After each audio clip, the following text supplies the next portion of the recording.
Assalamualaikum warahmatullahi wabarakatuh. Halo semua, kembali lagi di channel Redar Manhwa.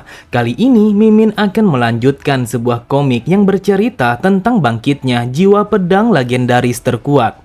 Dan apabila kalian masih bingung dengan alur ceritanya, kalian bisa cek deskripsi atau langsung saja menuju playlist yang ada di halaman channel ini untuk memulainya dari part 1. Tanpa basa-basi lebih jauh, mari kita masuk di part 47. Cerita dimulai. Setelah melihat Wonwi yang berhasil mengambil kembali bilah pedangnya, orang itu berkata, "Aku memang telah mendengar kalau kau memiliki teknik rahasia. Jadi katakan kepadaku teknik apa yang kau gunakan."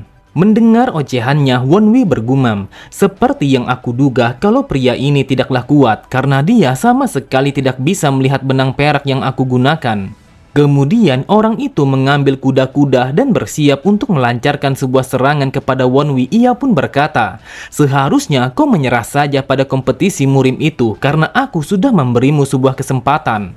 Akan tetapi aku akan membuatmu membayarnya karena kau telah mengabaikan peringatanku. Apakah kau berpikir kalau aku hanya bermain-main?" Namun tiba-tiba saja ia langsung terdiam, matanya terbelalak ketika tangan Wonwi yang langsung mencengkram wajahnya. Bahkan tidak hanya sampai di situ saja, Wonwi juga langsung menghempaskan kepalanya ke atas lantai dengan begitu kuatnya sehingga membuat orang itu berteriak kesakitan. Kemudian Wonwi pun tidak memberikan kesempatan kepada orang itu untuk bangkit karena di saat yang bersamaan ia langsung menekan titik tekanannya yang membuat orang itu tidak mampu untuk bergerak lagi. Setelah melepaskan sebuah topeng yang digunakan oleh orang itu, Wonwi bergumam, "Saking lemahnya bajingan ini, sampai-sampai aku pun tidak perlu membuka pusat dantianku untuk menjatuhkannya." Saat mendengar Wonwi yang bertanya siapa dia sebenarnya, orang itu berkata, "Apakah kau berpikir untuk apa aku menyuruhmu datang ke tempat ini hanya seorang diri? Jadi sebaiknya kau lepaskan saja titik tekananku sekarang juga." Akan tetapi ia sangatlah terkejut karena tepat di belakangnya ia melihat kalau semua pasukannya telah dikalahkan oleh Mayung dan juga Jo Sungwon. Sambil tertawa tipis, Mayung berkata, "Hanya mereka yang kami dapatkan setelah mengitari lokasi ini. Tetapi yang aku lihat mereka sepertinya hanyalah seniman bela diri kelas 1. Jadi apakah kita harus membunuh mereka semua?" Terlihat orang itu langsung terdiam, ia sama sekali tidak bisa mengucapkan sepatah kata pun, karena rencananya untuk mengancam Wonwi agar mundur dari kompetisi murim itu sepenuhnya telah gagal. Beberapa saat kemudian, terdengar orang itu berteriak kesakitan setelah Mayung yang memberikan siksaan kepadanya, karena ia tidak mau memberikan jawaban siapa dia sebenarnya dan juga siapa yang telah mengirimnya. Karena orang itu sudah tidak tahan lagi, ia pun berkata, "Namaku adalah Yeup dan aku murid kedua dari Bloodstar kelima. Aku akan menjawab apapun yang kau tanyakan kepadaku. Tetapi aku mohon kepadamu untuk meminta kepada bajingan itu agar ia tidak mencabut kukuku lagi." Akan tetapi Mayung sama sekali tidak menghiraukannya. Bahkan di saat itu tanpa ekspresi sedikit pun ia langsung menarik kuku orang itu hingga terlepas dari ujung jarinya. Wonwi berpikir, dia mengatakan kalau dia adalah seorang murid dari Bloodstar kelima yang bernama Huang Kang. Memang benar kalau dia adalah seorang bawahan yang sangat dekat dengan Yehyang. Akan tetapi aku yakin kalau dalang di balik ini bukanlah Yehyang.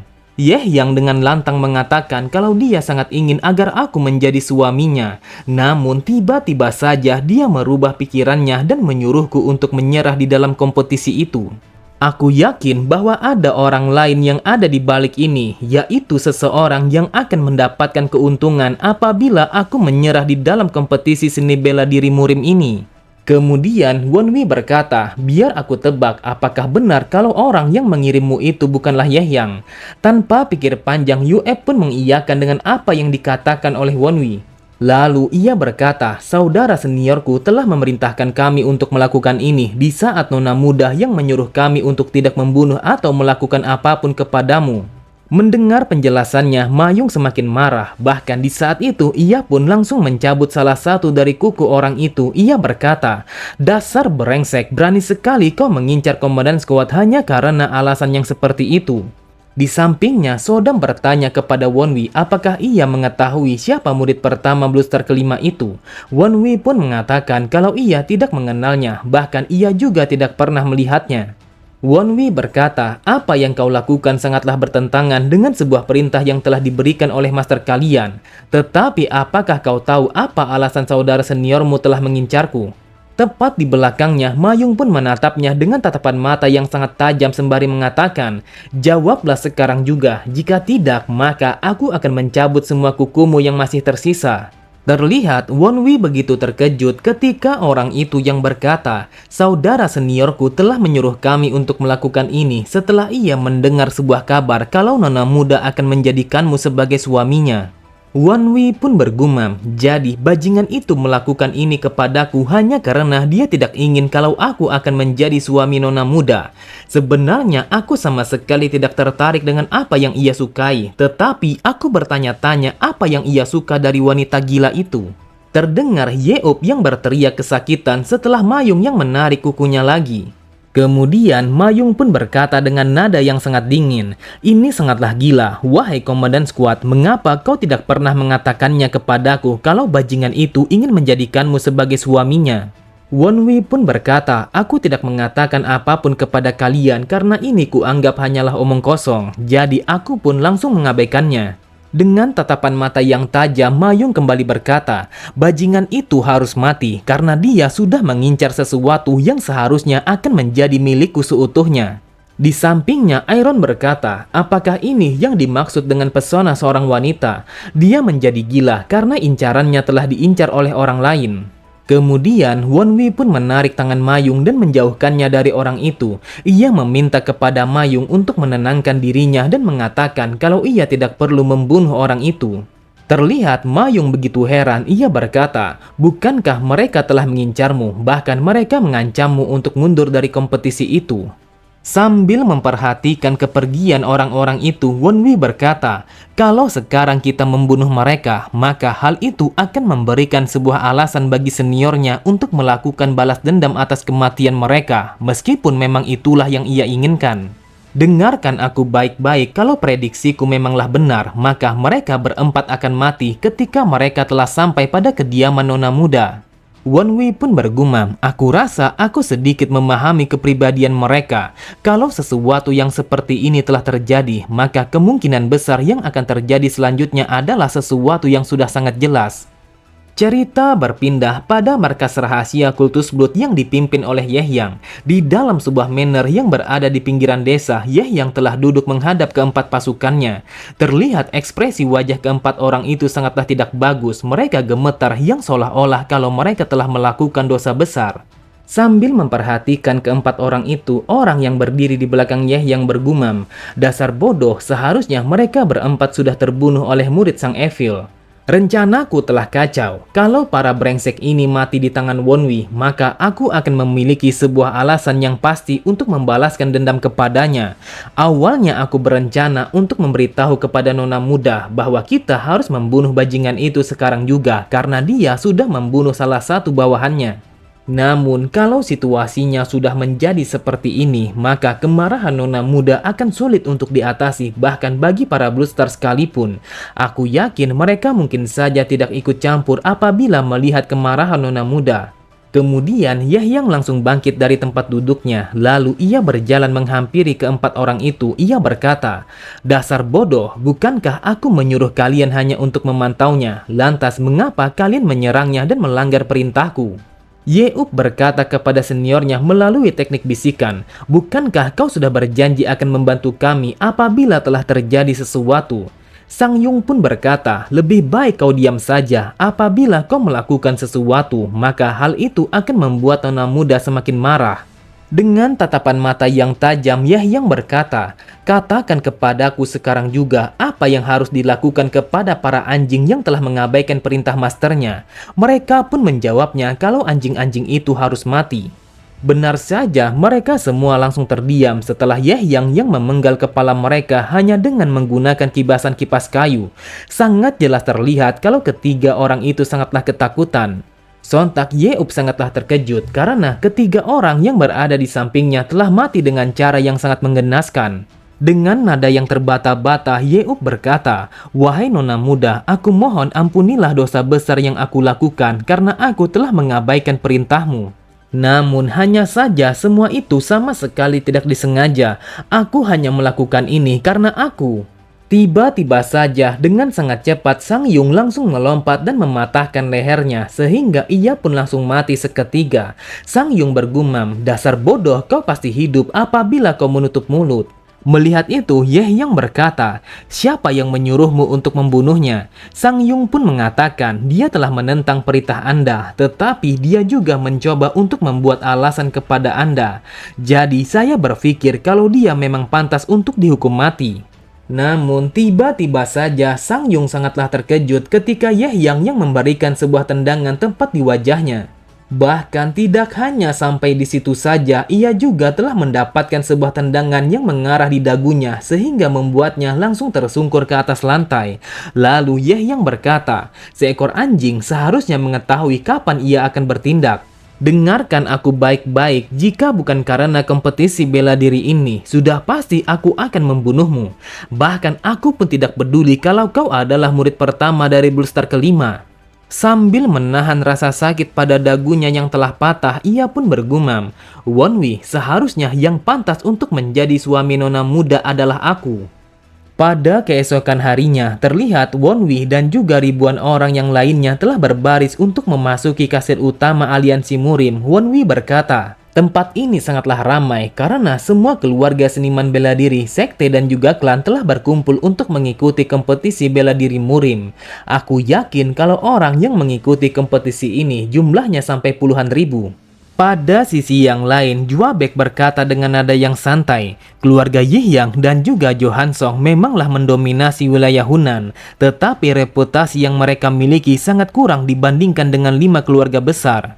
Jika seseorang melihat standar aliansi Murim, sebuah keluarga harus berada di tingkat menengah ke atas untuk diperlakukan dengan benar. Mungkin kita harus menunggu giliran kita setidaknya sekitar 1 jam lebih. Jadi selagi kita menunggu, aku akan memastikan selama kau bersamaku, maka kau akan terhibur." Tetapi tepat di belakang mereka terlihat sebuah kelompok yang dipandu oleh seorang panitia kompetisi bela diri itu. Ia meminta kepada semua orang untuk membuka jalan agar mereka bisa masuk ke dalam kastil tanpa terganggu oleh siapapun. Terlihat Mayung menatap kepada orang itu sembari mengatakan, "Bukankah kalau mereka telah diperlakukan dengan cara yang tidak adil hanya karena mereka berasal dari keluarga yang lebih tinggi?" Mendengar perkataan Mayung, orang itu hanya tertawa tipis yang seolah-olah mengatakan kalau dia memiliki sebuah keluarga yang sangat istimewa dibandingkan dengan kebanyakan orang yang sedang mengantri. Melihat ekspresi orang itu, terlihat Mayung sangatlah kesal. Ia pun bergumam, "Dasar brengsek, wajahnya sangatlah menjengkelkan. Haruskah aku membunuhnya sekarang juga?" Ketika sang pemandu meminta kepada semua orang untuk membuka jalan, tiba-tiba saja ia melihat Wonwi berdiri di antara kerumunan banyak orang. Seketika itu juga ia pun langsung menghampirinya sembari berkata, "Apakah mungkin kalau Anda adalah Tuan Muda Soh Wonwi dan juga Tuan Mayung? Aku adalah Pomo dari aliansi Murim dan aku menyapa Anda wahai sang penerus Grandmaster Ho Jangdai. Aku telah diperintahkan untuk membiarkan Anda untuk segera masuk tanpa harus menunggu, jadi ikutlah bersamaku." Terlihat orang yang sebelumnya telah memandang rendah kepada Mayung langsung terdiam. Ia tidak menyangka kalau Mayung adalah salah satu orang yang dihormati oleh aliansi Murim. Ketika melihat ekspresinya, Mayung langsung membalasnya dengan memberikan sebuah tawa yang begitu merendahkan kepada orang itu. Sontak orang itu sangatlah kesal karena ia telah diremehkan oleh seorang bocah yang ada di hadapannya. Wonwi pun bergumam, "Aku sama sekali tidak suka dengan perhatian yang mendadak seperti ini." Dia mengatakan kalau dia telah diperintahkan membiarkan kami untuk masuk tanpa harus menunggu lebih lama. Itu artinya di dalam sana ada seseorang yang memiliki sebuah kedudukan yang begitu tinggi telah menunggu kami. Namun tiba-tiba saja mereka semua langsung memalingkan pandangan mereka ke arah belakang ketika terdengar seseorang yang mengatakan kalau ia datang ke tempat itu bersama Wonwi. Orang itu adalah Juabek dan juga Saitama. Dengan bangganya Juabek berkata, "Kami adalah si kembar yang berasal dari keluarga Johansong." Terlihat sang pemandu mencoba untuk mengingat apakah ia telah diperintahkan untuk membawa klan Johansong ataukah tidak. Akan tetapi, Juabek langsung terdiam ketika sang pemandu yang berkata, "Aku meminta maaf karena aku tidak diperintahkan untuk membawa kalian memasuki kastil utama secara langsung. Jadi, kalian bisa mengantri lagi seperti yang dilakukan oleh kebanyakan orang." Beberapa saat kemudian, terlihat Juabek yang tersenyum dengan sangat lebar setelah ia diizinkan untuk masuk ke dalam istana aliansi Murim tanpa harus mengantri bersama kebanyakan orang. Melihat tingkah Juabek yang begitu kegirangan, Sodam berkata, "Lihatlah tingkah lakunya, seharusnya kau membiarkannya untuk mengantri di luar sana." Wonwi pun berkata, "Seharusnya seperti itu, hanya saja aku merasa kasihan setelah melihatnya yang merasa kecewa." Di saat itu, Wonwi mengatakan kepada sang pemandu kalau Juabek harus ikut bersamanya. Jika mereka tidak diizinkan, maka Wonwi akan menolak untuk masuk secara langsung. Mendengar perkataan Wonwi, mau tidak mau, sang pemandu langsung mengizinkan kepada Juabek untuk masuk bersama mereka.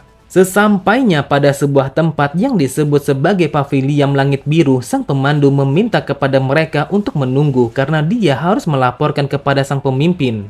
Tidak lama kemudian, terlihat sebuah langkah kaki yang berjalan menghampiri mereka. Dengan tatapan mata yang seperti itu, ia pun memberi hormat kepada Wonwi sembari mengatakan, "Aku adalah Peng Wojin yang berasal dari keluarga Habuk Peng." Wonwi pun membalas salamnya sembari mengatakan namanya dan juga keluarganya. Mendengar itu, Wojin berkata, "Aku telah mendengar kalau kau adalah seorang penerus dari Grandmaster Hojangdai. Jujur saja, aku sangatlah menantikan sebuah pertandingan yang sangat hebat bersamamu.